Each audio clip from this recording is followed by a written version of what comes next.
야, 수진아. 너 여기서 청소일하는 거야?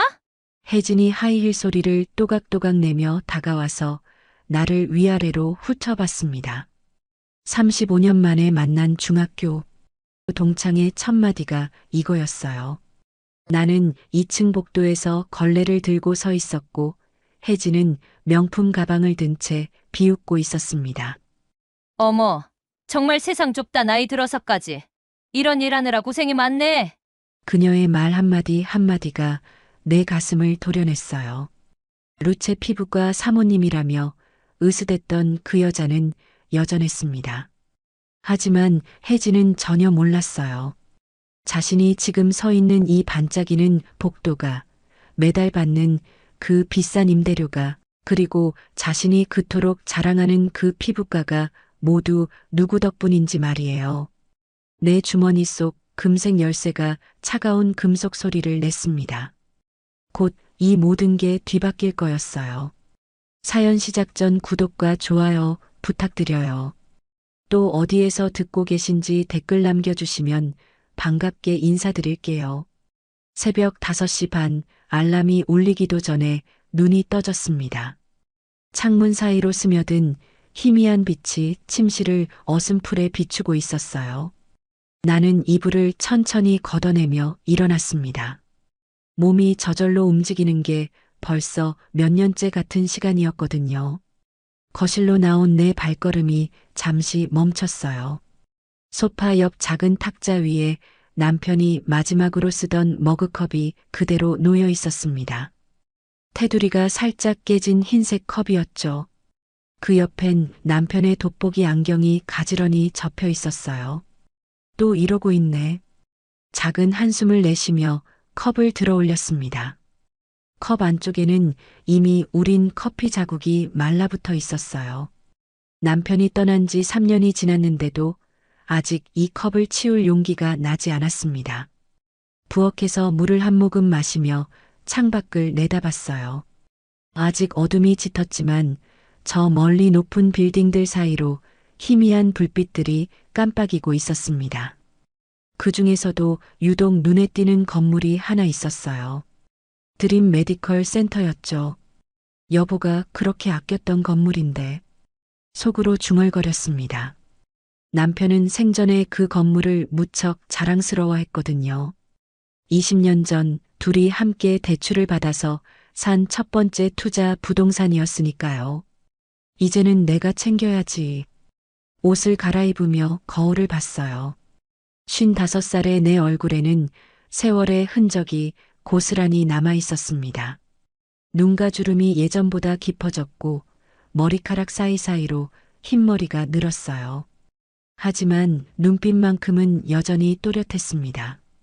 집에서 나서며 잠깐 고민했어요. 버스를 탈까 아니면 걸어갈까 하고 말이에요. 요즘 들어 몸이 예전 같지 않아서 무리하고 싶지는 않았거든요. 하지만 결국 걷기로 했습니다. 운동 삼아서 걸어가자. 새벽 공기는 차갑고 맑았어요. 아직 사람들이 많이 다니지 않는 시간이라 거리는 조용했습니다. 가로등 불빛 아래로 내 그림자가 길게 늘어졌어요. 걸음걸이는 느렸지만 꾸준했습니다. 20분쯤 걸어서 건물 앞에 도착했을 때 습관적으로 외벽 상태를 살펴봤어요. 벽에 금이 간 곳은 없는지 간판이 제대로 붙어 있는지 확인하는 거였습니다. 남편이 살아있을 때부터 함께 해오던 일이었거든요. 드림 메디컬 센터. 건물 입구의 간판을 보며 잠깐 과거를 떠올렸어요. 남편과 처음 이 건물을 보러 왔던 날이었습니다. 그때 남편이 웃으며 말했거든요. 여보, 이 건물 하나면 노후는 걱정 없겠어. 그 목소리가 아직도 귓가에 맴돌았어요. 가방에서 열쇠 뭉치를 꺼냈습니다. 여러 개의 열쇠가 달린 뭉치였는데 그 중에서 특별히 반짝이는 금색 열쇠 하나가 눈에 띄었어요. 다른 열쇠들과는 확연히 다른 고급스러운 재질이었습니다. 사실 이 금색 열쇠는 건물주 사무실 열쇠였어요. 12층 맨 끝에 있는 작은 방의 열쇠였죠. 그곳에는 모든 임대 계약서와 건물 관리 서류들이 보관되어 있었습니다. 자동문을 열고 들어가자 코끝을 찌르는 소독약 냄새가 났어요. 병원 특유의 그 냄새였죠. 하지만 전혀 불쾌하지 않았습니다. 오히려 익숙하다는 듯이 자연스럽게 로비를 가로질러 갔어요. 로비는 넓고 깔끔했습니다. 대리석 바닥이 반질반질했고 천장에는 밝은 조명이 켜져 있었어요. 벽면에는 각 층의 병원들을 안내하는 전광판이 있었습니다. 2층 마이너스 루체 피부과, 3층 마이너스 행복치과, 4층 마이너스 마음내과, 5층 마이너스 밝은 안과. 전광판을 보며 잠깐 멈춰 섰어요. 특히 2층 루체 피부과라는 글자를 오래 바라봤습니다. 내 표정이 미묘하게 변했어요.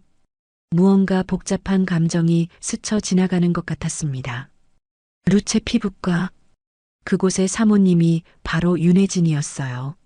내 중학교 동창이었죠. 엘리베이터 대신 계단을 선택해서 천천히 위층으로 올라가기 시작했어요. 각 층마다 멈춰서 복도 상태를 확인했습니다. 바닥이 더러운 곳은 없는지, 화분에 물은 충분한지, 형광등이 깜빡이는 곳은 없는지 세심하게 살펴봤어요. 이상한 점이 있었습니다. 내가 이 건물의 구조를 완벽하게 꿰뚫고 있다는 걸 스스로도 느꼈어요. 어디에 뭐가 있는지, 어느 곳을 먼저 청소해야 하는지 망설임 없이 알고 있었거든요. 당연했죠. 이 건물의 진짜 주인이 바로 나니까요. 5층 복도에 도착했을 때 창문 쪽으로 다가갔어요. 창밖으로는 이제 막 떠오르기 시작하는 해가 보였습니다. 황금빛 햇살이 유리창을 통해 복도로 스며들고 있었어요. 그때 휴대폰이 울렸습니다. 문자 메시지였어요. 화면을 확인한 순간 얼굴이 굳어졌어요. 루체 피부과 윤혜진입니다. 오늘 오전에 중요한 손님이 오시는데 2층 복도를 특히 깨끗하게 부탁드려요. 우리 병원 이미지에 영향을 주면 안 되거든요. 메시지를 읽고 나서 깊은 한숨을 내쉬었어요. 내 손이 살짝 떨리는 게 보였습니다. 화가 난 건지 아니면 다른 감정인지 알 수 없는 복잡한 기분이 들었어요. 혜진.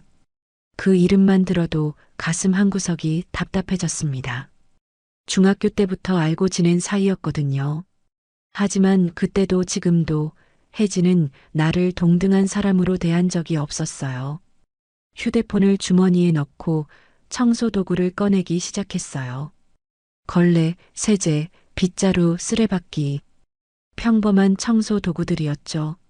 하지만 내가 그 도구들을 다루는 손길에는 17년간 쌓인 숙련된 기술이 있었습니다. 2층으로 내려가면서 속으로 중얼거렸어요. 혜진아, 넌 아직도 몰라? 내가 누군지? 내 목소리에는 쓸쓸함과 함께 묘한 여유가 섞여 있었어요. 마치 무언가 비밀을 간직한 사람의 말투였습니다. 2층 복도에 도착해서 루체 피부과 문을 바라봤어요. 화려한 간판과 깔끔한 인테리어가 보였습니다. 아직 진료 시간이 아니라서 불이 꺼져 있었지만 그래도 고급스러운 분위기가 느껴졌어요. 바닥부터 닦기 시작했습니다.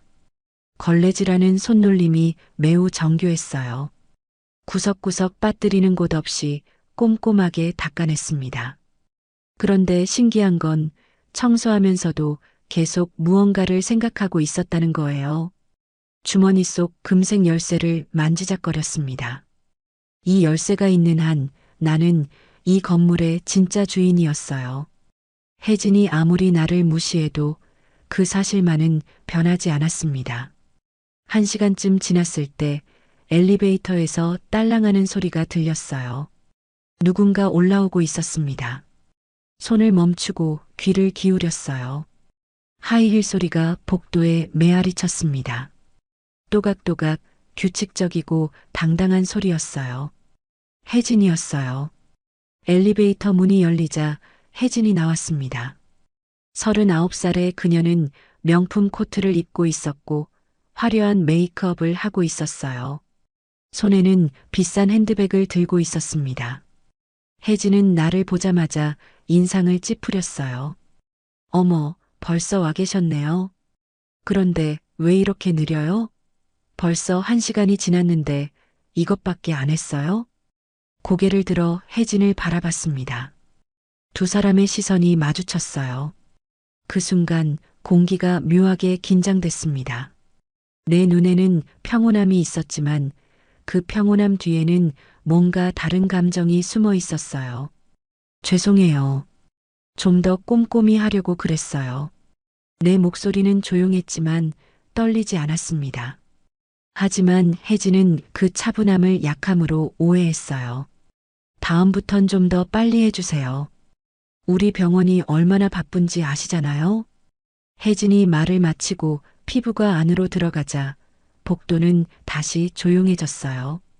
잠시 그 자리에 서 있었습니다. 내 주먹이 살짝 쥐어졌다가 다시 풀렸어요. 그때 주머니에서 무언가 반짝이는 것이 비쳤습니다. 아까 본 그 금색 열쇠였어요. 그 열쇠를 만지작거리며 작은 미소를 지었습니다. 그 미소에는 알 수 없는 의미가 담겨 있었어요. 곧 모든 게 바뀔 거야. 중얼거린 그 말이 복도에 작게 울렸습니다. 그리고 그 순간 새벽 햇살이 더욱 밝게 창문을 통해 들어와 내 얼굴을 비췄어요. 내 표정에는 확신이 가득했습니다. 혜진이 피부가 안으로 들어간 후 나는 한참 동안 그 자리에 서 있었습니다. 복도는 다시 고요해졌고 오직 에어컨 돌아가는 소리만 작게 들렸어요. 나는 천천히 숨을 들이쉬며 마음을 다잡으려 했습니다. 사실 나에게는 누구도 모르는 비밀이 있었어요.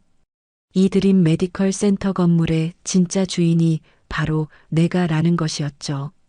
3년 전까지만 해도 상황은 완전히 달랐습니다. 내 남편 상철은 작은 건설회사를 운영하는 사업가였어요. 그리 크지 않은 회사였지만 성실하고 꼼꼼한 성격 덕분에 꾸준히 일을 받아왔거든요. 20년 전 상철은 나와 함께 큰 결정을 했습니다. 평생 모은 돈과 은행 대출을 합쳐서 이 건물을 산 것이었어요. 당시엔 지금보다 훨씬 낡고 오래된 건물이었죠. 여보, 위험한 투자 아닌가요? 그때 나는 걱정이 많았어요. 아이 둘을 키우고 있었고 집 대출도 남아 있었거든요. 하지만 상철은 확신에 찬 목소리로 말했습니다. 이 동네는 발전 가능성이 무궁무진해.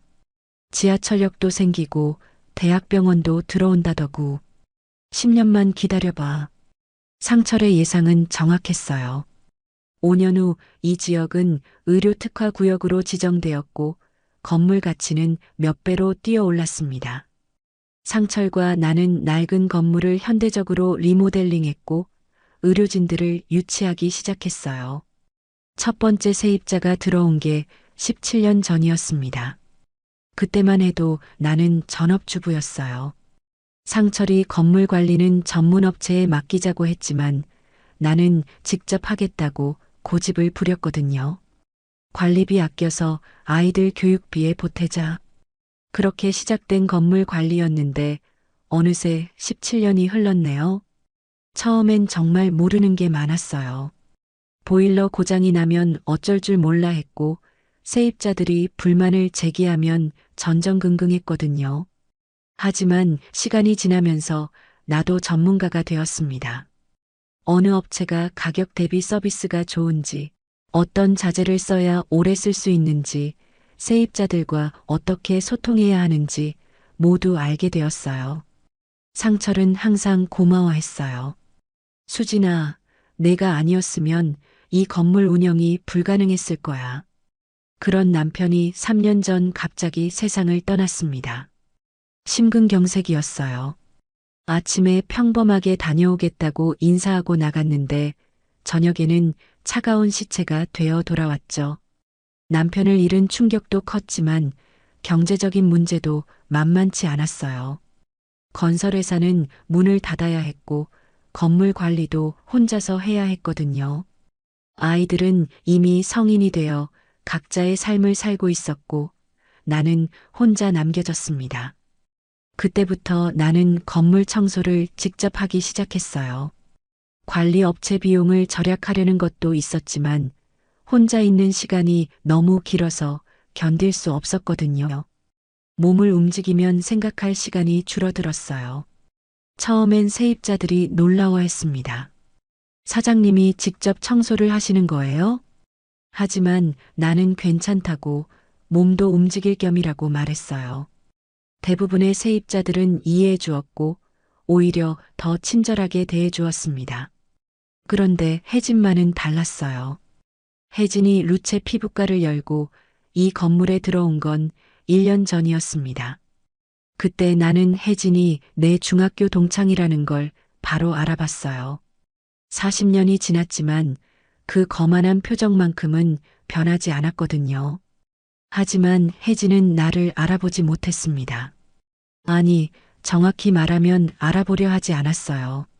내가 청소하는 모습을 보고는 그냥 건물 관리 아줌마 정도로 생각하더라고요.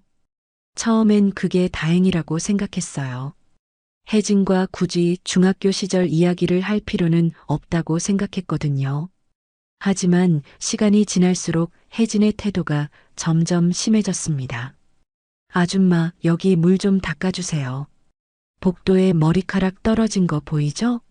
우리 손님들이 보면 기분 나빠해요. 청소할 때 좀 더 조용히 해주시면 안 될까요? 시술 중인데 소음이 들려서요. 매번 반말이었고 매번 명령조였어요. 마치 내가 자신의 직원인 것처럼 대하더라고요. 다른 세입자들이 사장님이라고 부르는 것도 신경 쓰지 않았어요. 그냥 자신만의 세계에 빠져 있었습니다. 그러면서 자랑은 끊이지 않았어요. 우리 남편이 이 동네에서 제일 잘 나가는 피부과 원장이에요. 우리 병원 예약 잡기가 얼마나 어려운지 아세요? 요즘 강남 피부과들이랑 비교해도 우리가 더 좋다니까요. 매번 자랑할 때마다 나는 속으로 웃었어요. 혜진은 아직도 몰랐거든요. 자신이 자랑하는 그 병원이 내 건물 안에 있다는 걸 말이에요. 그런 혜진의 태도 때문에 나도 점점 지쳐갔습니다. 처음엔 그냥 참자고 생각했어요. 굳이 싸울 이유도 없었고 혜진이 임대료를 잘 내고 있었거든요. 하지만 오늘 아침 문자 메시지는 좀 다했어요. 복도를 특히 깨끗하게 부탁드려요. 우리 병원 이미지에 영향을 주면 안 되거든요. 이미지에 영향을 준다고요? 내 건물에서 내가 청소하는 걸 가지고 말이에요? 나는 주머니에서 금색 열쇠를 만지작거렸습니다. 이 열쇠는 건물주 사무실 열쇠였어요. 12층 맨 끝에 있는 작은 방이었죠. 그곳에는 모든 임대 계약서와 건물 관리 서류들이 보관되어 있었습니다. 혜진의 임대 계약서도 그 안에 있어요. 그리고 그 계약서에는 재계약 날짜가 적혀 있죠. 바로 다음 달이었습니다. 나는 걸레를 꽉 짜내며 생각했어요. 이제 그만 참을 때가 된 것 같았습니다. 혜진에게 내가 누군지 알려줄 때가 온 거죠. 그런데 그때 다시 엘리베이터 소리가 들렸습니다. 누군가 또 올라오고 있었어요. 나는 고개를 들어 엘리베이터 쪽을 바라봤습니다. 혜진이 피부가 안으로 들어간 지 30분쯤 지났을 때 다시 엘리베이터 소리가 들렸습니다. 이번엔 여러 명이 함께 올라오는 것 같았어요. 목소리가 여러 개 들렸거든요. 복도를 닦던 손을 멈추고 엘리베이터 쪽을 바라봤습니다. 문이 열리자 혜진과 함께 3명의 여자들이 나왔어요. 모두 화려하게 차려입은 모습이었습니다. 명품 가방에 하이힐, 진한 향수 냄새까지. 한눈에 봐도 부유한 사모님들이었죠. 어머, 여기가 그 유명한 루체 피부과구나. 혜진이가 자랑하더니 정말 고급스럽네.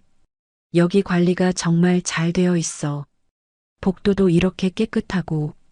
여자들은 칭찬을 아끼지 않았어요. 혜진은 어깨를 으쓱하며 뿌듯해했습니다. 당연하지. 우리 남편이 얼마나 꼼꼼한지 몰라. 건물 관리도 완벽하게 시키거든. 그때 혜진의 시선이 내게로 향했어요. 나는 여전히 바닥을 닦고 있었습니다. 아, 저기 우리 건물 청소 아줌마야. 나이 들어서도 열심히 일하시지. 혜진의 말에 여자들이 모두 나를 쳐다봤습니다. 그들의 시선이 따가웠어요. 마치 진열장에 전시된 물건을 보는 것 같은 눈빛이었습니다. 어머, 정말 열심히 하시네요. 요즘 나이 드신 분들이 이런 일로 생계를 유지하시는 경우가 많다던데. 그래도 일자리가 있는 게 다행이지. 여자들의 대화가 내 귓가로 들렸어요. 그들은 내가 듣고 있다는 걸 아는지 모르는지 거리낌 없이 이야기를 계속했습니다. 혜진은 더욱 목소리를 높였어요. 우리가 이런 분들한테 일자리 제공해 드리는 거잖아. 사회 봉사하는 셈이지. 내 손이 걸레를 꽉 쥐었습니다. 혈관이 튀어나올 정도로 힘을 줬어요. 하지만 표정은 변하지 않으려고 애썼습니다. 아줌마, 잠깐만요. 혜진이 나를 불렀어요. 어쩔 수 없이 고개를 들었습니다. 우리 친구들이 화장실 좀 쓰려고 하는데 화장실 청소는 언제 하셨어요? 아, 1시간 전에 했습니다. 1시간 전이요? 그럼 다시 한번 해주세요. 우리 귀한 손님들이 쓰실 건데 깨끗해야죠. 내 얼굴이 화끈거렸어요. 다른 여자들 앞에서 이렇게 지시받는 게 굴욕적이었습니다. 하지만 참았어요. 네, 알겠습니다. 청소 도구를 들고 화장실로 향했습니다. 뒤에서 여자들의 수군거리는 소리가 들렸어요. 저런 일도 해야 하는구나. 힘들겠다. 그래도 혜진이가 잘 챙겨주는 것 같네. 역시 마음씨가 착해. 화장실 문을 열고 들어가서야 혼자가 되었어요. 거울 속 내 얼굴을 봤습니다. 창백하고 지쳐 보였어요. 입술을 꽉 깨물고 있는 내 모습이 초라해 보였습니다. 변기를 다시 닦고 세면대를 다시 닦고 바닥을 다시 닦았어요. 이미 깨끗했지만 혜진의 지시대로 해야 했습니다. 걸레질을 하면서 눈물이 나올 것 같았어요. 화장실 청소를 마치고 나왔을 때 여자들은 피부가 상담실 안으로 들어가고 있었습니다.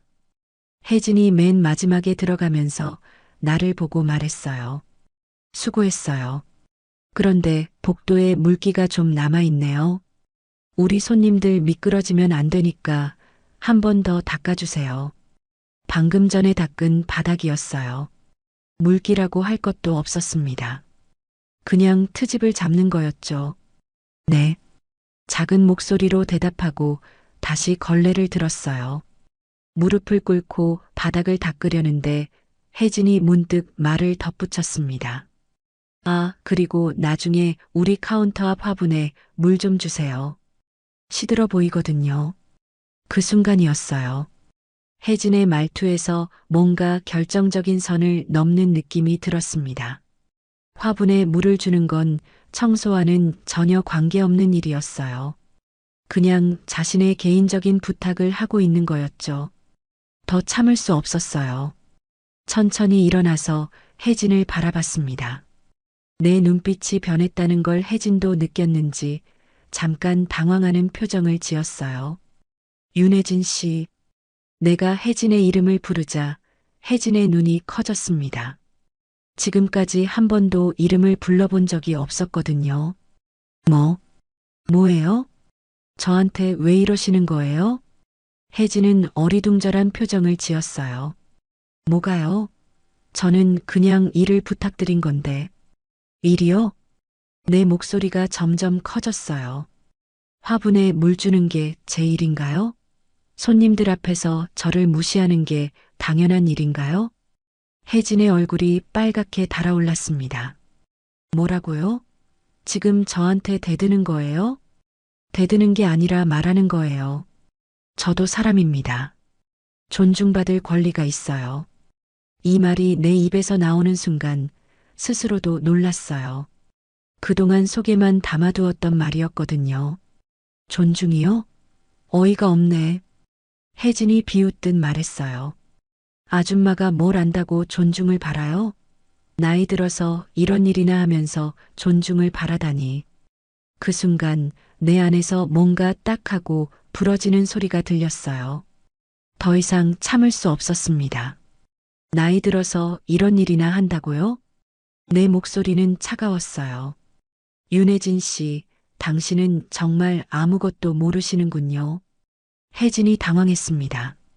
내가 이렇게 당당하게 말하는 걸 예상하지 못했던 거죠. 뭘 모른다는 거예요? 나는 주머니에서 금색 열쇠를 꺼냈어요. 그 열쇠를 혜진에게 보여주며 말했습니다. 이게 뭔지 아세요? 혜진은 금색 열쇠를 멍하니 바라봤어요. 이 건물 소유주 사무실 열쇠예요. 12층 맨 끝 방 말이에요. 혜진의 얼굴이 하얗게 변했습니다. 그게 무슨 상관이에요? 상관이 있어요. 왜냐하면 나는 혜진의 눈을 똑바로 바라보며 말했어요. 이 건물의 소유주가 바로 저니까요. 복도가 조용해졌습니다. 혜진은 입을 벌린 채 나를 바라봤어요. 믿을 수 없다는 표정이었습니다. 거짓말이에요. 말이 안 돼요. 거짓말이 아니에요. 제 남편과 제가 20년 전에 산 건물이에요. 남편이 돌아가신 후로는 제가 혼자 관리하고 있고요. 혜진은 여전히 믿지 못하겠다는 표정이었어요. 그럼 왜 청소를? 관리비 절약하려고요. 그리고 몸도 움직일 겸이고요. 나는 침착하게 대답했어요.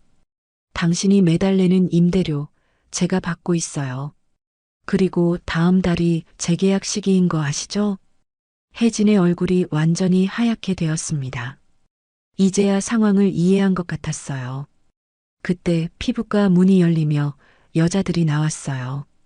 두 사람이 대치하고 있는 상황을 보고 당황했습니다. 혜진아, 무슨 일이야? 혜진은 아무 대답도 할 수 없었어요. 그저 나를 멍하니 바라볼 뿐이었습니다. 나는 마지막으로 말했어요. 윤혜진 씨, 사람을 존중하는 법을 배우세요. 그게 진짜 품격이에요. 그리고 청소 도구를 정리해서 엘리베이터로 향했습니다.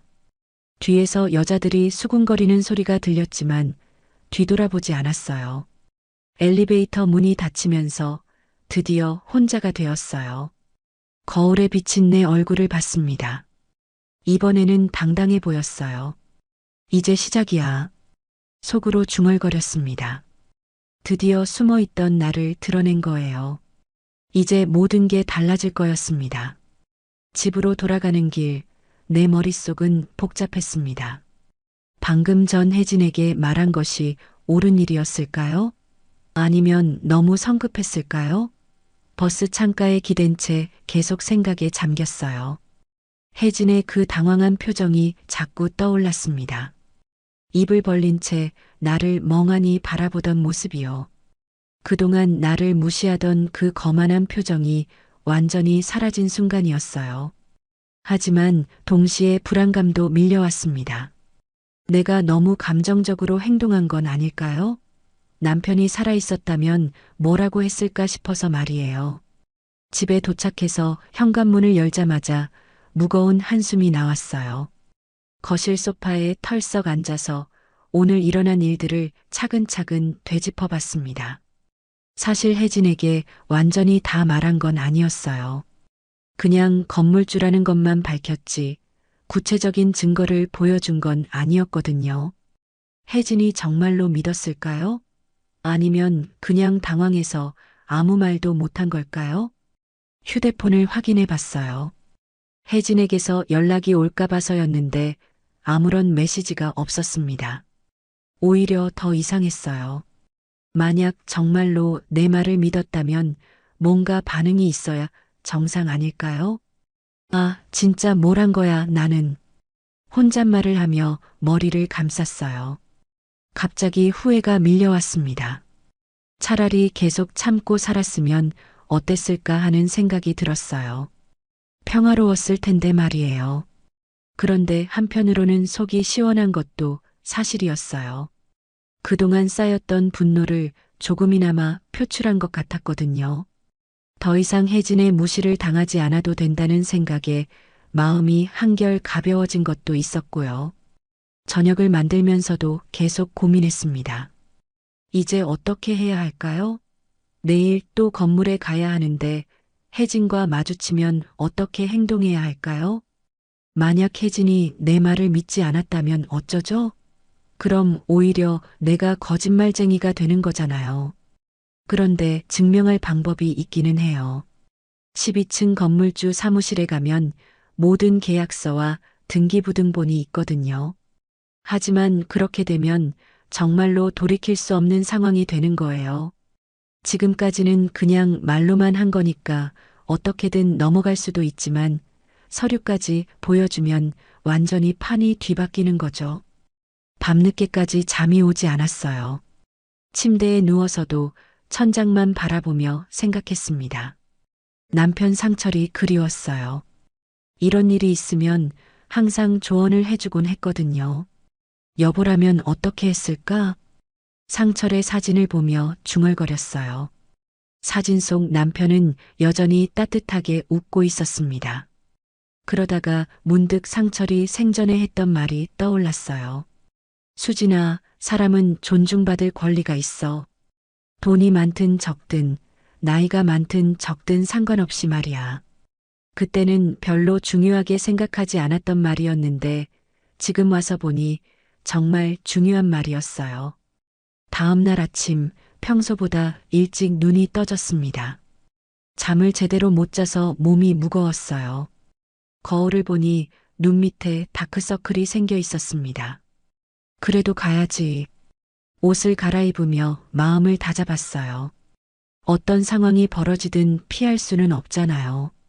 건물에 도착했을 때는 평소보다 30분 정도 늦은 시간이었어요. 혹시 혜진이 벌써 와 있을까봐 조심스럽게 엘리베이터를 탔습니다. 2층에서 내렸을 때 다행히 루체 피부과는 아직 문이 닫혀 있었어요. 불도 꺼져 있었고 조용했습니다. 조금 안심이 되었어요. 평소처럼 청소를 시작했는데 어제와는 기분이 달랐습니다. 뭔가 떨리고 불안했어요. 혜진이 언제 나타날지 모르니까 계속 신경이 쓰였거든요. 1시간쯤 지났을 때 예상했던 일이 일어났습니다. 엘리베이터 소리가 들렸고 하이힐 소리가 복도에 울렸어요. 혜진이었습니다. 평소보다 일찍 온 거였어요. 보통은 9시에 오는데 오늘은 8시에 온 거였습니다. 분명 어제 일 때문일 거예요. 혜진은 나를 보자마자 발걸음을 멈췄어요. 우리 둘 다 어색한 침묵 속에 서 있었습니다. 어제 그 대화가 있었던 바로 그 자리였거든요. 일찍 오셨네요. 혜진이 먼저 말을 걸었어요. 목소리가 평소와 달랐습니다. 조심스럽고 어색한 톤이었어요. 네, 할 일이 좀 있어서요. 나도 짧게 대답했습니다. 서로 눈을 제대로 마주치지 못하고 있었어요. 그때 혜진이 조심스럽게 물어봤습니다. 어제 말씀하신 거 정말인가요? 역시나 밤새 고민했나 봐요. 내 말을 믿어야 할지 말아야 할지 확신이 서지 않는 표정이었습니다. 나는 잠깐 망설였어요. 지금이라도 농담이었다고 말하면 모든 게 원래대로 돌아갈 수 있을 텐데. 하지만 그럼 또 예전처럼 무시당하며 살아야 하는 거잖아요. 정말이에요. 결국 확실하게 대답했습니다. 혜진의 얼굴이 복잡해졌어요. 믿고 싶지 않지만 믿어야 할 것 같은 표정이었습니다. 그럼 증명할 수 있나요? 혜진의 목소리가 더욱 작아졌어요. 아마 내가 거짓말이었으면 좋겠다는 마음이었을 거예요. 나는 주머니에서 금색 열쇠를 다시 꺼냈습니다. 이 열쇠로 12층 건물주 사무실을 열 수 있어요. 거기 가면 모든 계약서와 등기부등본이 있습니다. 혜진이 열쇠를 빤히 바라봤어요. 그 금색 열쇠가 진짜인지 가짜인지 알 수 없다는 표정이었습니다. 정말로 가서 확인해 봐도 될까요? 혜진의 목소리는 거의 떨리고 있었어요. 진실을 알고 싶으면서도 알고 싶지 않은 복잡한 심정이 느껴졌습니다. 나도 떨렸어요. 이제 정말 마지막 순간이었거든요. 혜진과 함께 12층에 올라가서 서류를 보여주면 더 이상 돌이킬 수 없게 됩니다. 하지만 이미 시작한 일이잖아요. 중간에 멈출 수도 없고요. 좋아요. 같이 가요. 내 목소리는 생각보다 차분했어요. 마음은 두근거리고 있었지만 겉으로는 침착함을 유지하려고 했습니다. 엘리베이터를 타고 12층으로 올라가면서 우리 둘 다 아무 말이 없었어요. 혜진은 계속 손가락을 만지작거리고 있었고 나는 금색 열쇠를 꽉 쥐고 있었습니다. 12층에 도착했어요. 복도 끝에 작은 문이 하나 있었습니다. 그 앞에 관리사무소라는 작은 팻말이 붙어 있었어요. 금색 열쇠를 문에 꽂았습니다. 딸깍 소리와 함께 문이 열렸어요. 혜진의 눈이 커졌습니다. 들어가세요. 내가 먼저 들어갔고 혜진이 조심스럽게 따라 들어왔어요. 작은 사무실이었지만 정리정돈이 잘 되어 있었습니다. 벽면에는 서류 캐비넷이 있었고 책상 위에는 각종 서류들이 가지런히 쌓여 있었어요. 나는 서류 캐비넷을 열고 루체 피부가 계약서를 꺼냈습니다. 혜진의 이름이 적힌 계약서였어요. 이거 보세요. 계약서를 혜진에게 건넸습니다. 혜진은 떨리는 손으로 서류를 받았어요. 자신의 이름과 서명이 적힌 계약서를 보더니 완전히 얼굴이 하얗게 변했습니다. 이게 정말 혜진의 목소리가 거의 들리지 않을 정도로 작아졌어요. 나는 등기부등본도 꺼내서 보여줬습니다. 건물 소유주가 내 남편 이름으로 되어 있고 남편이 돌아가신 후 내 명의로 변경된 것도 확인할 수 있었어요. 혜진은 완전히 말을 잃었습니다. 서류를 보고 또 보고 했지만 현실을 받아들이기 어려워하는 것 같았어요. 미안해요. 정말 몰랐어요. 혜진이 마침내 입을 열었어요. 목소리는 떨리고 있었고 눈에는 눈물이 고여 있었습니다. 나는 복잡한 기분이었어요. 이기면서도 슬펐고 시원하면서도 씁쓸했습니다. 이제 정말 모든 게 바뀔 거예요. 혜진이 계약서를 내려놓으며 깊은 한숨을 쉬었어요. 사무실 안은 무거운 침묵이 흘렀습니다. 나는 서류들을 다시 정리하면서 혜진을 지켜봤어요. 그녀는 완전히 다른 사람이 된 것 같았습니다. 사장님, 정말 죄송했어요. 혜진이 고개를 푹 숙이며 말했어요. 목소리가 떨리고 있었습니다. 그동안 보던 거만한 모습은 어디에도 없었어요. 사장님이라고 하지 마세요. 그냥 수진이라고 부르세요.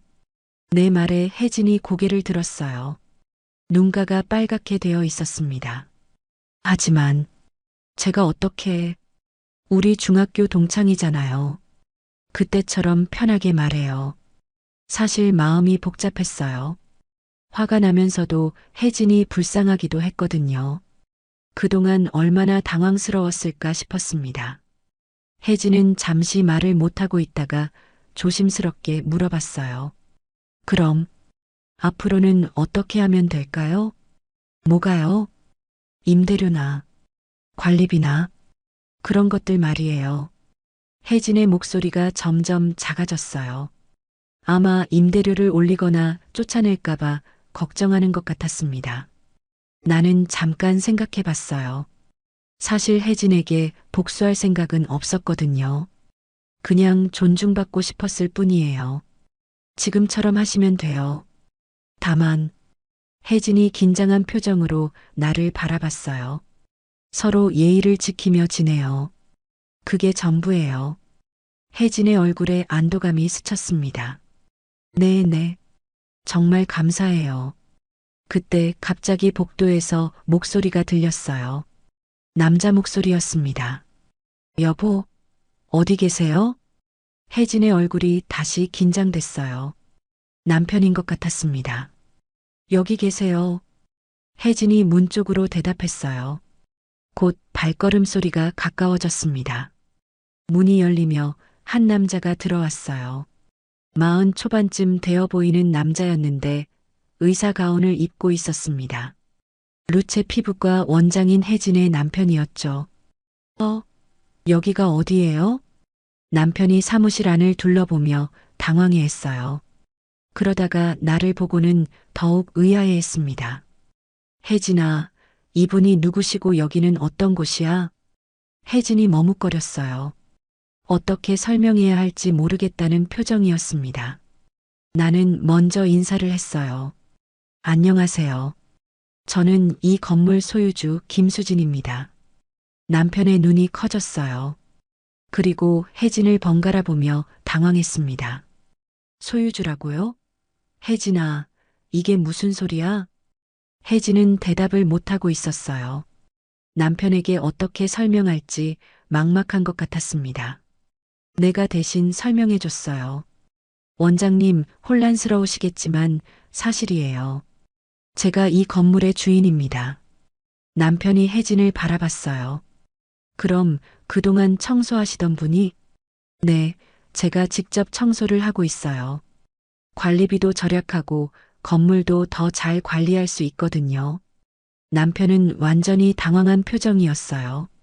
그러더니 혜진에게 다급하게 물어봤습니다.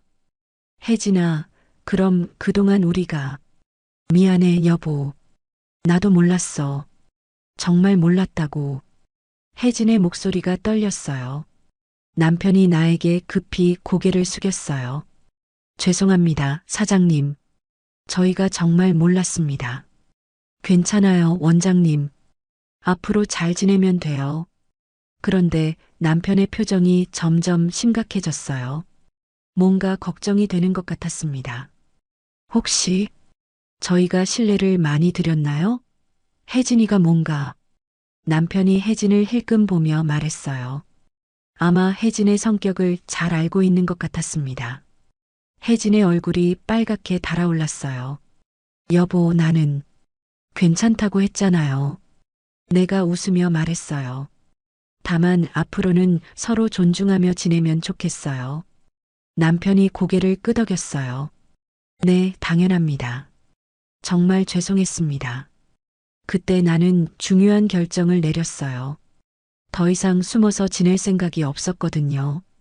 원장님, 혜진 씨, 제가 하나 제안이 있어요. 두 사람이 나를 집중해서 바라봤어요.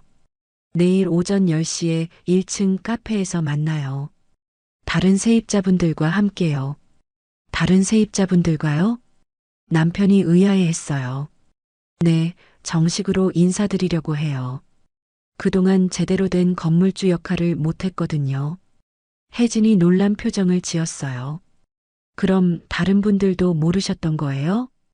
대부분은 아시지만 정식으로 인사한 적은 없어요. 이번 기회에 제대로 해보려고 합니다. 사실 이 결정은 방금 내린 거였어요. 혜진과의 일을 계기로 더 이상 뒤에 숨어 있고 싶지 않았거든요. 그리고 건물 운영 방식도 바꿀 생각이에요. 어떻게요? 남편이 관심 있게 물어봤어요. 지금까지는 너무 소극적이었어요. 앞으로는 좀 더 적극적으로 관리하려고 합니다. 세입자분들의 의견도 더 많이 듣고 싶고요. 실제로 그런 생각이었어요. 남편이 살아있을 때는 남편이 주로 결정했는데 이제는 내가 직접 나서야 할 때인 것 같았습니다. 혜진이 조심스럽게 말했어요. 제가 도울 일이 있으면 말씀해 주세요. 고마워요. 혜진 씨도 이 건물의 소중한 세입자니까 의견 많이 주세요. 혜진의 눈에 눈물이 고였어요. 아마 안도감과 감사함이 섞인 감정인 것 같았습니다. 정말 감사해요. 앞으로는 절대 그런 실수 안 할게요. 과거 일은 잊어요. 앞으로가 중요하잖아요. 남편이 혜진의 어깨를 토닥이며 말했어요. 혜진아, 정말 반성해야겠다. 사장님께 얼마나 죄송한지. 원장님도 모르셨던 일인데 뭘요? 오히려 혜진 씨가 솔직하게 사과해줘서 고마워요. 우리는 사무실을 나와 엘리베이터로 향했어요. 분위기가 완전히 달라졌습니다. 어색하지만 그래도 서로 존중하는 느낌이었어요. 엘리베이터 안에서 나는 생각했어요. 이제 정말로 새로운 시작이구나. 더 이상 뒤에 숨지 말고 당당하게 살아보자.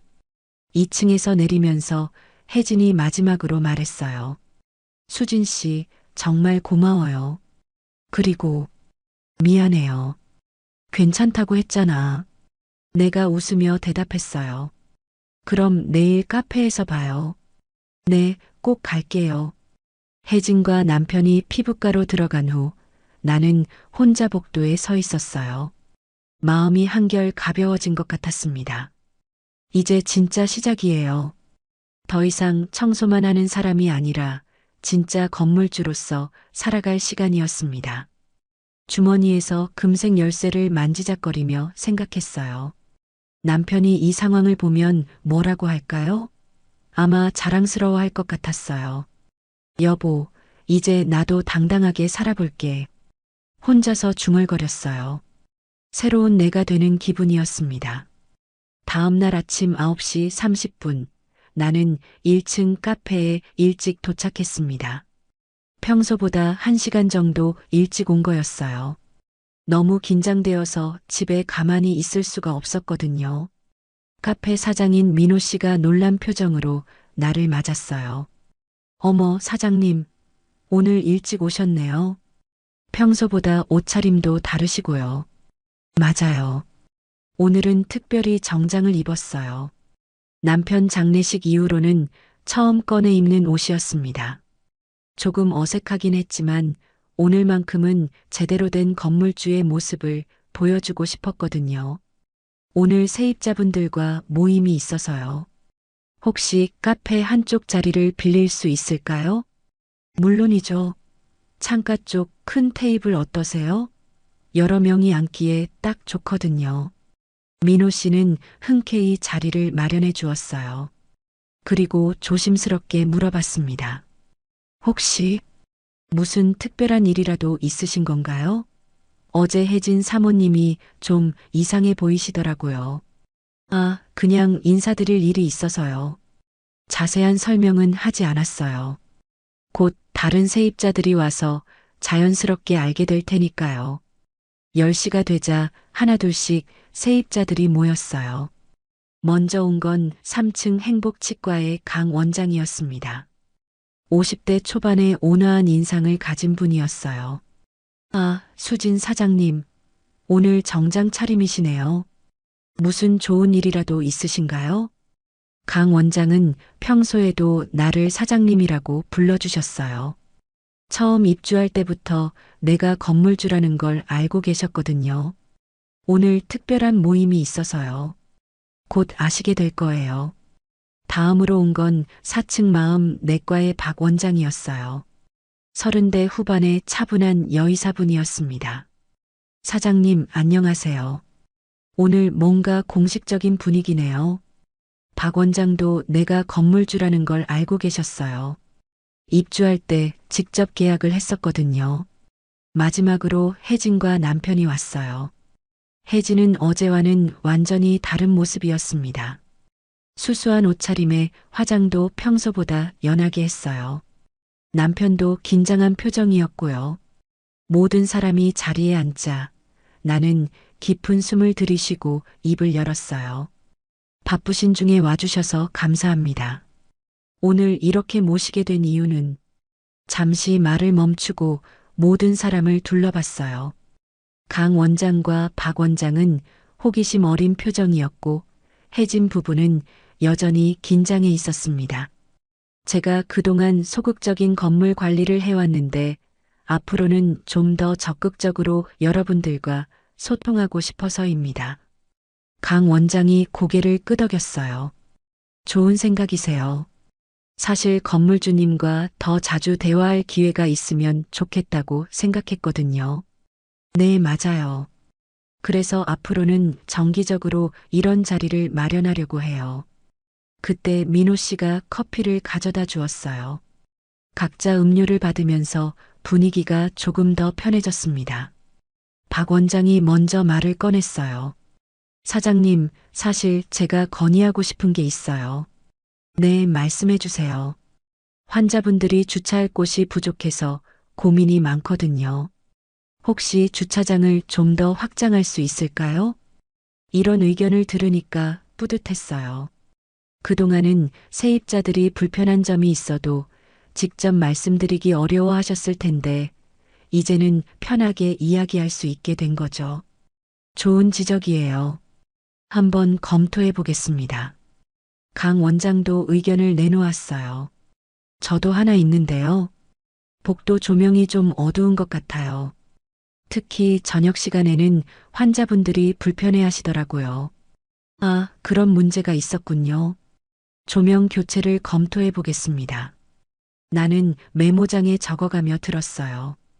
이런 피드백을 받는 게 이렇게 의미 있는 일인 줄 몰랐거든요. 그런데 갑자기 혜진이 조심스럽게 말을 꺼냈어요. 저도 하나 말씀드려도 될까요? 모든 시선이 혜진에게 향했어요. 혜진은 긴장한 표정으로 말을 이어갔습니다. 사실 저희 피부과 환자분들이 대기실이 좀 좁다고 하시는데 혹시 공간을 조금 더 넓힐 수 있을까요? 강 원장과 박 원장이 의아한 표정을 지었어요. 혜진이 나에게 이렇게 정중하게 부탁하는 모습을 처음 보는 거였죠. 검토해 보겠습니다.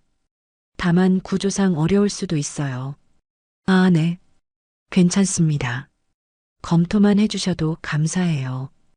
혜진의 태도가 완전히 달라진 걸 다른 사람들도 눈치챘을 거예요. 평소에 좀 까다롭기로 유명했던 혜진이 이렇게 겸손하게 부탁하는 모습이 신기했을 테니까요. 민호 씨도 대화에 참여했어요. 저는 카페 운영하면서 느낀 건데 건물 전체 분위기가 정말 좋아요. 다른 빌딩들과 비교해도 훨씬 쾌적하거든요. 고맙네요. 그런데 혹시 카페 운영하면서 불편한 점은 없으세요? 배수구가 가끔 막히는 정도. 하지만 그것도 사장님이 바로바로 해결해 주셔서 문제 없어요. 이런 대화를 나누다 보니까 정말 새로운 기분이었어요. 그동안은 뒤에서만 관리했는데 이렇게 직접적으로 소통하니까 훨씬 보람이 있었거든요. 1시간 정도 대화를 나눈 후 나는 중요한 발표를 했어요. 그리고 한 가지 더 알려드릴 게 있어요. 앞으로는 건물 청소를 전문 업체에 맡기려고 해요. 모든 사람이 놀란 표정을 지었어요. 특히 혜진의 얼굴이 하얗게 변했습니다. 왜 갑자기요? 혜진이 당황하며 물어봤어요. 아마 자신 때문이라고 생각하는 것 같았습니다. 아니에요. 혜진 씨 때문이 아니에요. 그냥 좀 더 체계적으로 관리하고 싶어서요. 사실은 다른 이유였어요. 이제는 건물주로서 더 중요한 일들에 집중하고 싶었거든요. 청소는 전문가에게 맡기고 나는 건물 운영과 세입자 관리에 더 신경 쓰려고요. 강 원장이 아쉬워했어요. 그래도 사장님이 직접 해주시니까 더 깨끗했는데요. 전문 업체도 잘할 거예요. 대신 저는 여러분들과 더 많이 소통하는데 시간을 쓰겠습니다. 박 원장이 박수를 쳤어요. 좋은 결정이에요. 사장님이 건물주로서 해야 할 일이 정말 많으실 텐데요. 모임을 마치고 각자 올라가면서 혜진이 마지막까지 남았어요. 수진 씨, 정말 괜찮은 거죠? 쟤 때문에 청소 그만두는 거 아니에요? 정말 아니에요. 그냥 시간이 된 것 같아서요. 혜진의 눈에 안도감이 스쳤어요. 그럼 앞으로도 잘 부탁드려요. 저야말로 잘 부탁해요. 혜진이 올라간 후 나는 혼자 카페에 남아 있었어요. 민호 씨가 다가와서 말했습니다. 사장님, 오늘 정말 멋있으셨어요. 진짜 건물주다운 모습이었어요. 그 말을 듣고 나니까 뿌듯했어요. 드디어 진짜 건물주가 된 기분이었습니다. 세입자 모임이 끝난 지 일주일이 지났어요. 그 사이 건물 분위기가 완전히 달라졌습니다. 모든 세입자들이 나를 진짜 건물주로 인정하고 존중해주고 있었거든요. 특히 혜진의 변화가 눈에 띄었어요. 복도에서 마주치면 항상 정중하게 인사했고 작은 일에도 미리 허락을 구했습니다. 오히려 너무 조심스러워해서 불편할 정도였어요. 수진 씨, 오늘 환자분들이 많이 오실 예정인데 주차장이 복잡할 것 같아요. 괜찮을까요? 이런 식으로 사소한 것까지 물어보곤 했습니다. 청소업체도 새로 계약했어요. 전문적으로 관리해 주니까 건물이 더욱 깨끗해졌고 나는 시간적 여유가 생겼습니다. 그 시간에 건물 개선 작업을 계획하고 있었어요. 그런데 화요일 오후였어요. 12층 사무실에서 임대 계약서들을 정리하고 있는데 갑자기 문이 벌컥 열렸습니다. 노크도 없이 말이에요. 들어온 사람은 모르는 남자였어요. 40대 중반쯤 되어 보이는데 값비싼 정장을 입고 있었습니다. 첫인상부터 범상치 않아 보였어요. 김수진 씨죠? 남자가 무례하게 말을 걸었어요. 인사도 없이 반말까지 하는 게 기분이 나빴습니다. 네, 그런데 어떻게 들어오신 거예요? 여기는 개인 사무실인데요. 아, 아래서 올라오라고 하더라고요. 저는 대한개발 부사장 조민수입니다. 명함을 던지듯 건네주며 의자에 멋대로 앉았어요. 허락도 받지 않고 말이에요. 명함을 보니까 정말로 큰 건설회사 부사장이었어요. 그런데 왜 갑자기 찾아온 걸까요? 무슨 일로 오셨는지요? 바로 본론으로 들어가죠. 이 건물 매각 의사 있으신지 궁금해서요. 갑자기 매각이라는 말이 나와서 당황했어요. 매각이요? 왜 갑자기? 이 일대 재개발 계획 들어보셨죠? 저희 회사가 주도하고 있거든요. 조민수의 말에 머리가 하얘졌어요. 재개발이라고요? 재개발이요? 처음 듣는데요. 아직 공식 발표 전이긴 하지만 이미 결정된 사안이에요. 어차피 몇 달 후면 알게 될 텐데 미리 알려드리는 거죠. 조민수는 서류 한 뭉치를 테이블 위에 올려놓았어요. 이게 재개발 계획서고요. 이 지역 전체가 대형 상업지구로 바뀔 예정입니다. 서류를 펼쳐보니까 정말로 상세한 계획이 적혀 있었어요. 우리 건물 주변 전체가 허물어지고 거대한 쇼핑몰이 들어선다는 내용이었습니다. 저희가 제안하는 건 이거예요. 시세보다 30% 높게 매입해 드릴게요. 지금 팔면 이득이죠. 30%라는 말에 잠깐 솔깃했지만 뭔가 이상했어요. 하지만 재개발이 확정된 거라면 더 오르지 않을까요? 조민수의 표정이 살짝 굳어졌어요. 그렇지 않아요. 재개발 과정에서 여러 문제가 생길 수 있거든요. 특히 기존 건물주들이 반대하면 몇 년씩 끌 수도 있고요. 그런데 저한테만 이런 제안을 하시는 건가요? 아니요. 이 일대 건물주들께 다 말씀드리고 있어요. 다들 좋은 조건이라고 하시더라고요. 뭔가 석연치 않았어요. 재개발이 확실하다면 왜 이렇게 급하게 매입하려고 할까요? 조금 생각해 볼 시간을 주세요. 생각해 볼 시간이요? 조민수가 의외라는 표정을 지었어요. 네, 이렇게 큰 결정을 바로 할 수는 없잖아요. 그럼 2주일만 드릴게요. 그 후에는 조건이 달라질 수 있어요. 조민수가 일어나며 위협적인 톤으로 말했어요. 참고로 말씀드리면 재개발에 끝까지 반대하시는 분들은 나중에 더 어려워질 수 있어요. 보상도 줄어들고요. 그 말을 남기고 나간 후 사무실이 조용해졌어요. 하지만 내 머릿속은 복잡했습니다. 급히 인터넷으로 재개발 관련 정보를 찾아봤어요. 그런데 공식적인 발표는 어디에도 없었습니다.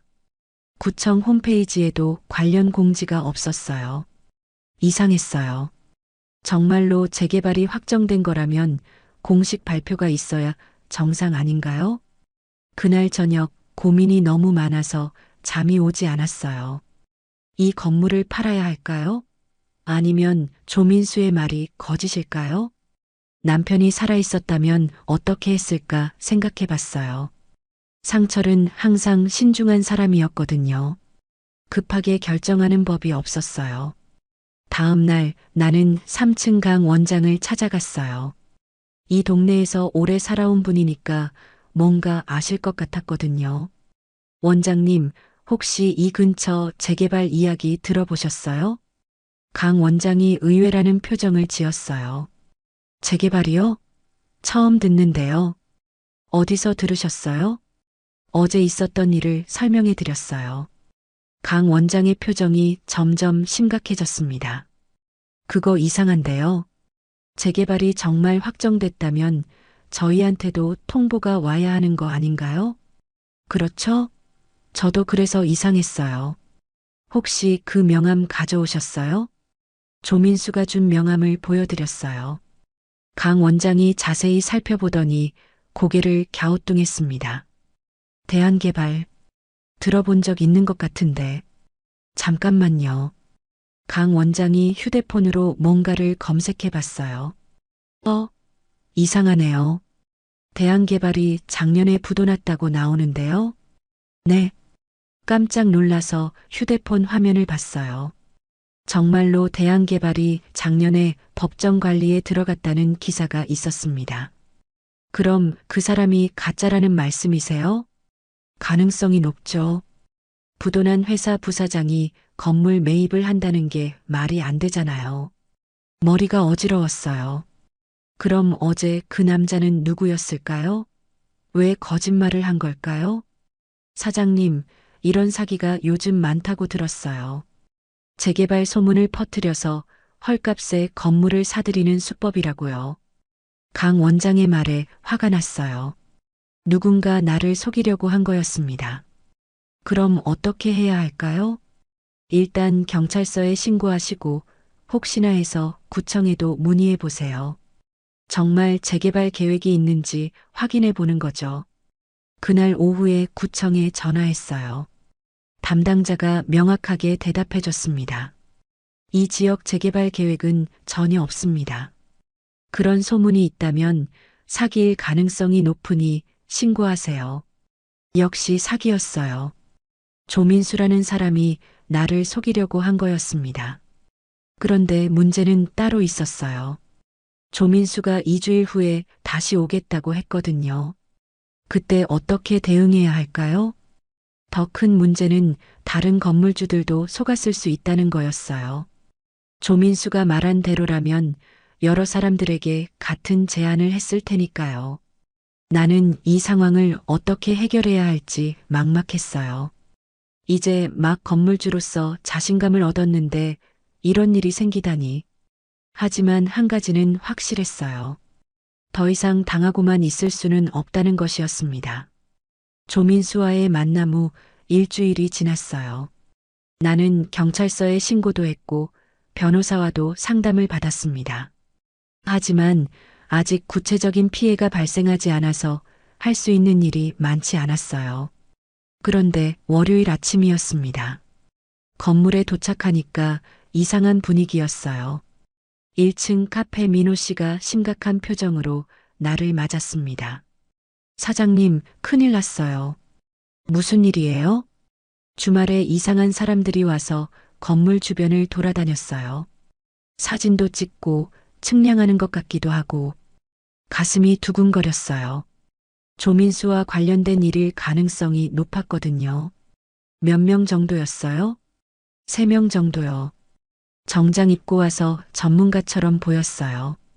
저희 카페 손님들도 뭔가 이상하다고 하시더라고요. 그때 강 원장이 급하게 내려왔어요. 얼굴이 창백했습니다. 사장님, 저희 환자분 중에 건물 관련 일하시는 분이 계신데 이상한 소식을 들었어요. 무슨 소식이요? 이 근처 건물주 몇 분이 벌써 매매 계약을 했다는 거예요. 그것도 시세보다 훨씬 싸게요. 머리가 어지러웠어요. 다른 사람들은 정말로 속아서 건물을 판 거였을까요? 정확한 정보인가요? 환자분이 부동산 중개업을 하시는데 직접 확인하셨대요. 적어도 세 곳은 확실하다고 하시더라고요. 이건 생각보다 심각한 상황이었어요. 조민수가 나에게만 접근한 게 아니라 여러 건물주들을 속이고 있었던 거였습니다.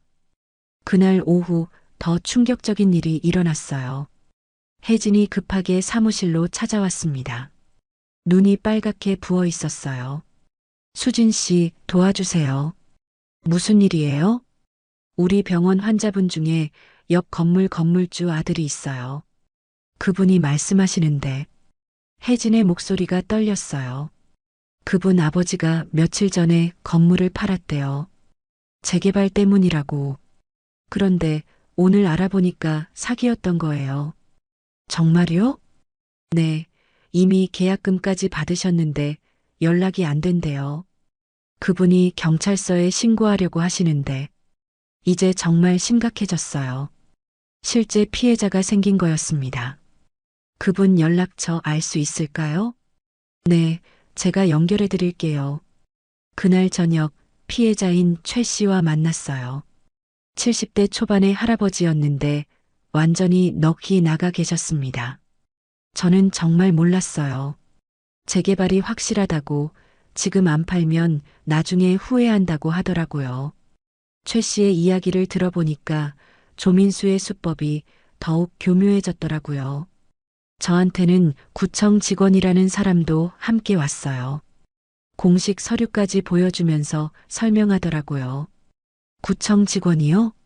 네, 공무원증도 보여주고. 지금 생각해보니까 가짜였을 거예요. 조민수가 혼자가 아니라 일당들과 함께 움직이고 있었던 거였어요. 그것도 공무원까지 사칭해서 말이에요. 계약금은 얼마나 받으셨어요? 3천만 원이에요. 평생 모은 돈인데. 최 씨의 목소리가 떨렸어요. 나까지 마음이 아팠습니다. 일단 경찰서에 신고하시고 저도 도울 수 있는 일이 있으면 돕겠습니다. 그런데 최 씨가 더 충격적인 말을 했어요. 사실 더 문제가 있어요. 그 사람들이 이번 주에 또 온다고 했거든요. 잔금을 받으러. 잔금을요? 네, 건물 전체 대금의 나머지를 가져오겠다고. 그때 소유권 이전도 하자고 하더라고요. 이건 단순한 사기가 아니었어요. 아예 건물을 통째로 가져가려는 계획이었습니다. 집에 돌아와서도 잠이 오지 않았어요. 조민수가 나에게 말한 2주일 기한이 이번 주에 끝나거든요. 분명히 다시 나타날 거예요. 하지만 이번에는 혼자 오지 않을 것 같았어요. 최 씨 이야기를 들어보니까 여러 명이 조직적으로 움직이고 있었거든요. 화요일 오전 더 나쁜 소식이 들렸어요. 박 원장이 긴급하게 알려준 건데 이 일대에 괴소문이 돌고 있다는 거였어요. 사장님, 이 근처에 재개발 반대하는 건물주가 있어서 전체 계획이 늦어지고 있다는 소문이 있어요. 누가 그런 소문을? 모르겠어요. 하지만 여러 사람들이 그렇게 말하고 있어요. 그리고 박 원장이 말을 멈췄어요. 그리고 뭐예요? 그 반대하는 건물주가 사장님이라는 소문도 있어요. 순간 온몸에 소름이 돋았어요. 조민수가 나를 압박하기 위해서 이런 소문을 퍼뜨린 거였을까요? 혹시 건물 주변에 이상한 사람들 보셨어요? 그러고 보니까 어제 복도에서 모르는 사람을 봤어요. 환자도 아니고 어디서 들어온 건지. 점점 상황이 심각해졌어요. 조민수 일당이 이미 우리 건물까지 침투하고 있었던 거였습니다. 그날 오후였어요. 갑자기 건물 정전이 일어났습니다. 전체 전력이 나간 거였어요. 전기회사에 신고했더니 이상한 답변이 돌아왔어요. 외부에서 전선이 손상되었다고 하는데 인위적인 것 같습니다. 인위적이라고요? 누군가 일부러 전선을 건드린 거였을까요? 복구까지 3시간이 걸렸어요. 그 사이 모든 세입자들이 불편을 겪었고 특히 병원들은 환자 진료에 큰 차질이 생겼습니다. 강 원장이 화를 내며 말했어요. 이런 일이 또 일어나면 환자들한테 피해가 너무 커요. 박 원장도 걱정스러운 표정이었어요. 혹시 누군가 일부러 한 건 아닐까요? 모든 사람이 나를 바라봤어요. 건물주인 내가 책임져야 할 문제였거든요. 그때 혜진이 조심스럽게 말했어요. 수진 씨, 혹시 최근에 건물 관련해서 문제 있으신 거 아니에요? 더 이상 숨길 수 없을 것 같았어요. 모든 세입자들에게 조민수 일당에 대한 이야기를 했습니다. 이야기를 들은 모든 사람의 얼굴이 굳어졌어요. 민호 씨가 먼저 말했어요. 그럼 오늘 정전도 그 사람들이 한 거예요? 확실하지는 않지만 가능성이 높을 것 같아요. 강 원장이 분노했어요. 이런 식으로 압박하는 거라면 정말 악질이네요. 그때 박 원장이 중요한 제안을 했어요. 사장님, 우리가 도울 수 있는 일이 있으면 말씀하세요. 이건 사장님만의 문제가 아니에요. 다른 사람들도 고개를 끄덕였어요. 맞아요. 우리 모두 이 건물에서 생활하는 사람들이잖아요. 그 사기꾼들 때문에 우리가 피해를 볼 수는 없죠. 세입자들의 지지를 받으니까 마음이 든든했어요. 하지만 동시에 책임감도 더 무거워졌습니다. 이제 정말로 조민수와 맞서 싸워야 할 시간이 왔어요. 금요일 아침, 조민수가 약속한 2주일 기한이 끝나는 날이었어요. 나는 새벽부터 잠이 오지 않아서 일찍 건물에 나왔습니다. 마음의 준비를 하려고 했지만 계속 불안했어요. 8시쯤 되었을 때 예상대로 조민수가 나타났습니다. 하지만 이번에는 혼자가 아니었어요. 덩치 큰 남자 둘과 정장을 입은 여자 한 명이 함께였습니다. 김수진 씨, 약속 시간이에요.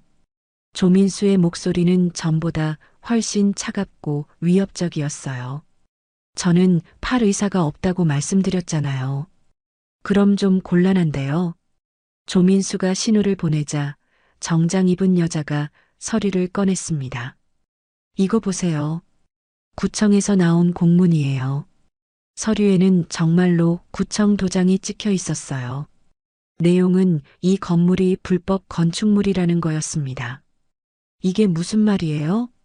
건축 당시 승인받지 않은 부분이 있다는 거예요. 시정 명령이 내려왔는데 못 고치면 철거될 수도 있어요. 머리가 하얘졌어요. 불법 건축물이라고요? 이건 말이 안 돼요. 20년 전에 제대로 허가받고 지은 건물인데요. 그때와 지금 기준이 다르거든요. 최근 점검에서 발각된 거예요. 조민수가 비웃듯 말했어요. 다행히 저희가 도와드릴 수 있어요. 이런 문제 건물도 매입할 의사가 있거든요. 얼마예요? 기존 제한가의 절반이요. 어차피 큰 비용 들여서 수리해야 하니까요. 절반이라고요? 그럼 원래 시세보다도 훨씬 싸게 파는 거잖아요. 며칠만 생각할 시간을. 시간 없어요. 구청에서 다음 주에 재점검 나온다고 해요. 그때까지 답 안 주시면 강제 철거 들어갈 거예요. 여자가 덧붙였어요. 그리고 철거 비용도 건물주가 부담하셔야 해요. 몇 억은 나올 거예요. 몇 억이라고요? 그럼 건물을 잃는 것뿐만 아니라 빚까지 지게 되는 거였어요. 지금 결정하세요. 아니면 파산하실 각오하시고요. 조민수의 최후 통첩이었어요.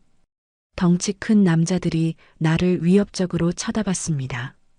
그때 엘리베이터에서 강 원장이 내려왔어요. 상황을 보고 당황한 표정을 지었습니다. 무슨 일이세요? 조민수가 강 원장을 보더니 비웃었어요. 아, 세입자분이시군요. 미리 알려드리는 게 좋을 것 같은데 이 건물 곧 없어질 수도 있어요. 네. 강 원장이 놀라서 나를 봤어요. 나는 아무 말도 할 수 없었습니다. 불법 건축물이래요. 철거될 수도 있다고. 내 목소리가 떨렸어요. 강 원장의 얼굴이 창백해졌어요. 그럼 저희 병원은 어떻게 되는 거예요?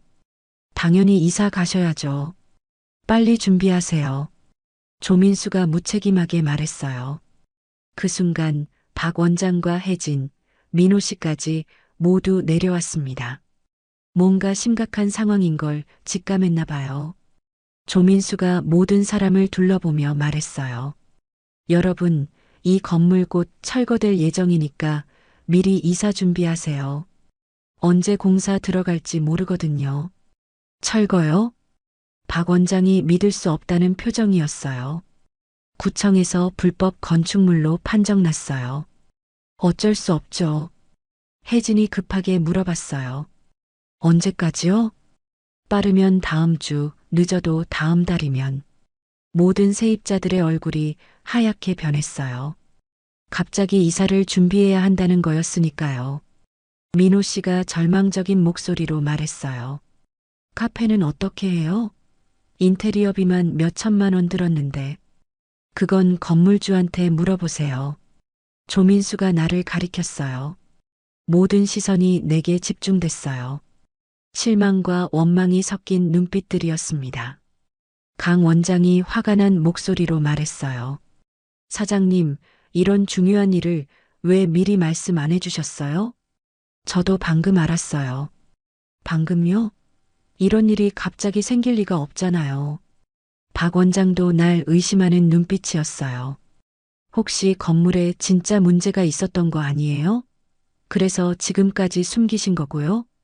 아니에요. 정말 아니에요. 내가 필사적으로 변명했지만 아무도 믿지 않는 것 같았어요. 혜진이 차가운 목소리로 말했어요. 저희는 믿고 계약한 건데 이렇게 될 줄 알았으면 애초에 들어오지도 않았을 거예요. 혜진 씨까지 가장 가까워졌다고 생각했던 혜진마저 나를 원망하고 있었어요. 조민수가 만족스러운 표정으로 말했어요.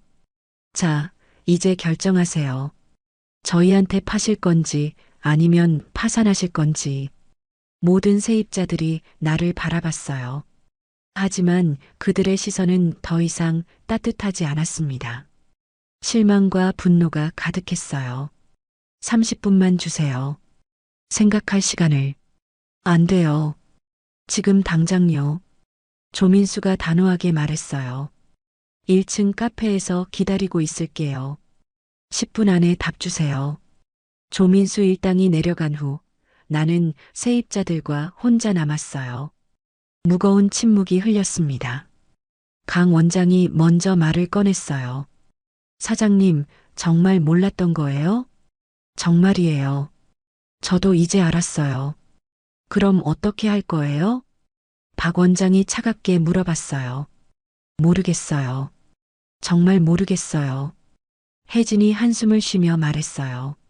저는 다른 곳 알아봐야겠어요. 더 이상 여기 있을 수 없을 것 같아요. 저도요. 민호 씨도 포기하는 목소리였어요. 카페 문 닫고 다른 일 찾아봐야겠어요. 모든 세입자들이 하나둘 올라갔어요. 나를 원망하는 표정으로 말이에요. 마지막까지 남은 건 강 원장이었어요. 사장님, 정말 어려우시겠지만 저희 입장도 생각해 주세요. 네. 저도 다른 곳 알아봐야겠어요.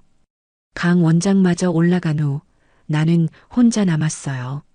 로비에 혼자 서 있으니까 모든 게 허무했습니다.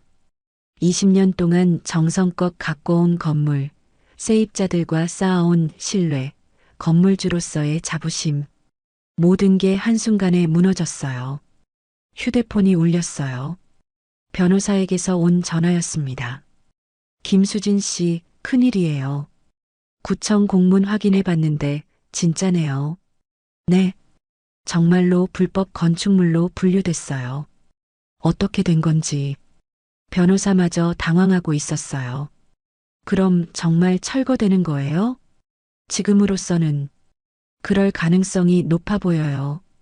전화를 끊고 나니까 다리에 힘이 빠졌어요. 로비 의자에 주저앉았습니다. 남편 사진을 꺼내서 봤어요. 여보, 미안해. 당신이 그렇게 아꼈던 건물을 내가 지키지 못했어. 눈물이 왈칵 쏟아졌어요. 20년 만에 처음 우는 것 같았습니다. 모든 게 끝났어요. 눈물을 닦으며 일어났을 때 갑자기 무언가 이상한 점을 발견했어요. 조민수가 보여준 구청 공문에서 말이에요. 아까는 너무 당황해서 자세히 못 봤는데 다시 생각해 보니까 이상했습니다. 우리 건물은 20년 전에 지어졌는데 공문에 나온 담당자 이름이 너무 젊어 보였어요. 20년 전부터 일했다면 지금쯤 과장이나 부장일 텐데 계급이 주임으로 되어 있었거든요. 급히 구청에 전화를 걸었어요. 혹시 건축과 김주임이라는 분 계세요? 김주임이요? 저희 과에 그런 분 안 계시는데요. 혹시 다른 과에? 그럼 이 건물이 불법 건축물로 분류됐다는 공문이 나왔는지 확인 가능한가요? 잠시만요.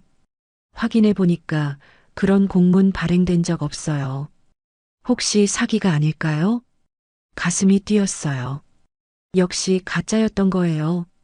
네, 감사합니다. 급히 변호사에게 전화했어요. 변호사님, 구청에 확인해 보니까 그런 공문 발행된 적 없다고 해요. 뭐라고요? 제가 확인한 건 진짜였는데. 다시 한번 확인해 주세요. 10분 후 변호사에게서 전화가 왔어요. 김수진 씨, 죄송해요. 제가 속았네요. 조민수 일당이 가짜 구청 홈페이지까지 만들어서 저를 속인 거였어요.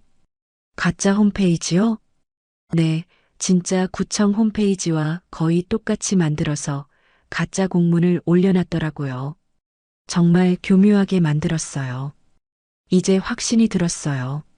모든 게 조민수의 사기였던 거였습니다. 급히 1층으로 내려갔어요. 조민수 일당이 카페에서 기다리고 있었습니다. 결정하셨어요? 조민수가 여유롭게 물어봤어요. 네, 결정했어요. 현명한 선택이에요. 계약서 준비해 왔거든요. 조민수가 서류를 꺼내려는 순간 나는 휴대폰을 들어 보였어요. 화면에는 녹음 앱이 실행되고 있었습니다. 뭐예요? 방금 전 대화 모두 녹음되었어요. 가짜 공문으로 협박한 것까지요. 조민수의 얼굴이 순간 굳어졌어요. 그리고 경찰이 오고 있어요. 10분 전에 신고했거든요. 정말로 경찰에 신고한 상태였어요. 가짜 공문과 협박에 대해서 말이에요. 이런. 조민수가 당황하며 일어서려는 순간 건물 밖에서 경찰 사이렌 소리가 들렸어요. 도망가봤자 소용없어요. 이미 모든 게 녹음되어 있고 증거도 충분해요. 덩치 큰 남자들이 도망가려고 했지만 이미 경찰들이 들어왔어요. 신고받고 왔습니다. 경찰이 상황을 파악하고 조민수 일당을 체포했어요. 조민수는 끝까지 억울하다고 소리쳤지만 녹음 파일과 가짜 공문이 명백한 증거였습니다. 경찰이 떠난 후 나는 급히 세입자들을 불렀어요. 모두가 놀란 표정으로 내려왔습니다. 무슨 일이에요? 경찰이 왜? 강 원장이 걱정스럽게 물어봤어요. 모든 게 사기였어요. 구청 공문도 가짜고 불법 건축물도 거짓말이었어요. 박 원장이 믿을 수 없다는 표정이었어요. 정말요? 네, 구청에 직접 확인해 봤어요. 우리 건물에는 아무 문제 없어요. 민호 씨가 안도의 한숨을 쉬었어요. 그럼 이사 안 가도 되는 거예요? 물론이죠. 죄송해요, 여러분. 제가 더 꼼꼼히 확인했어야 했는데. 혜진이 조용히 다가왔어요. 수진 씨, 저희가 너무했어요. 의심해서 죄송해요. 아니에요. 저도 너무 당황해서 제대로 설명 못 드렸어요. 강 원장이 미안한 표정으로 말했어요. 사장님, 저희가 사장님 의심한 거 정말 죄송해요. 괜찮아요. 충분히 그럴 만한 상황이었어요. 그때 박 원장이 중요한 말을 했어요. 그런데 사장님, 어떻게 가짜라는 걸 알아내신 거예요? 공문에 적힌 담당자 이름이 이상해서요. 나이에 비해 계급이 안 맞더라고요. 대단하세요. 저희는 전혀 못 봤는데. 민호 씨가 감탄했어요. 역시 건물 주셔서 그런가 봐요. 이런 것까지 꼼꼼히 보시네요. 그 말을 듣고 나니까 뿌듯했어요. 정말로 건물주다운 일을 해낸 기분이었거든요. 앞으로는 이런 일 없도록 더 조심하겠어요. 혜진이 갑자기 말을 꺼냈어요. 수진 씨, 제가 하나 제안이 있어요. 뭐예요? 저희가 건물 보안을 좀 더 강화하면 어떨까요? 이런 사기꾼들이 또 올 수도 있잖아요. 좋은 생각이었어요. 어떤 식으로요? 입구에 방문증 시스템도 만들고 CCTV도 더 설치하고 비용은 저희가 분담해서 낼게요. 다른 세입자들도 찬성했어요. 좋은 생각이에요. 저희도 안전해지는 거니까 당연히 분담해야죠. 그럼 다음 주에 모여서 구체적으로 계획해 볼까요? 모든 사람이 고개를 끄덕였어요. 이렇게 다 함께 건물을 지키자는 마음이 하나가 된 거였습니다. 일주일 후, 우리는 정말로 보안 시스템을 설치했어요. 그리고 정기 모임도 만들어서 건물 운영에 관해 함께 논의하기로 했습니다. 혜진과도 완전히 화해했어요. 오히려 전보다 더 가까워진 것 같았습니다. 수진 씨, 그때 중학교에서 미안했어요. 어느 날 혜진이 갑자기 사과했어요. 무슨 말이에요? 그때도 지금도 당신을 함부로 대한 거 정말 미안해요. 다 지난 일이에요. 아니에요. 제가 너무 어렸고 자만했어요. 사람을 겉모습으로만 판단했고요. 혜진의 진심이 느껴졌어요. 지금 이렇게 사과해 주시는 것만으로도 충분해요. 앞으로는 정말 달리 할게요. 약속해요. 한 달 후 건물에는 완전히 새로운 분위기가 흘렀어요. 모든 세입자들이 서로를 존중하고 배려하는 진짜 공동체가 되었습니다. 나는 이제 당당한 건물주였어요. 숨지도 않고 부끄러워하지도 않았습니다. 내 건물, 내 세입자들과 함께 만들어가는 따뜻한 공간이었거든요. 어느 날 저녁 혼자 건물을 둘러보며 생각했어요. 여보, 이제야 진짜 건물주가 된 것 같아. 남편의 사진을 보며 중얼거렸어요. 당신도 자랑스러워 할 거죠? 그때 1층에서 웃음소리가 들렸어요. 세입자들이 카페에서 함께 이야기하고 있었습니다. 혜진도 그 안에 있었고 모두가 편안하게 웃고 있었어요. 그 모습을 보니까 정말 행복했어요. 이게 진짜 내가 꿈꿔온 건물의 모습이었거든요. 더 이상 청소부로 오해받는 건물주가 아니라 모든 사람에게 존중받는 진짜 리더가 된 거예요. 새벽에 건물을 나서며 마지막으로 뒤돌아봤어요. 우리 건물이 따뜻한 불빛으로 반짝이고 있었습니다. 내일도 좋은 하루가 될 거야. 확신에 찬 마음으로 집으로 향했어요. 이제 정말로 새로운 시작이었습니다.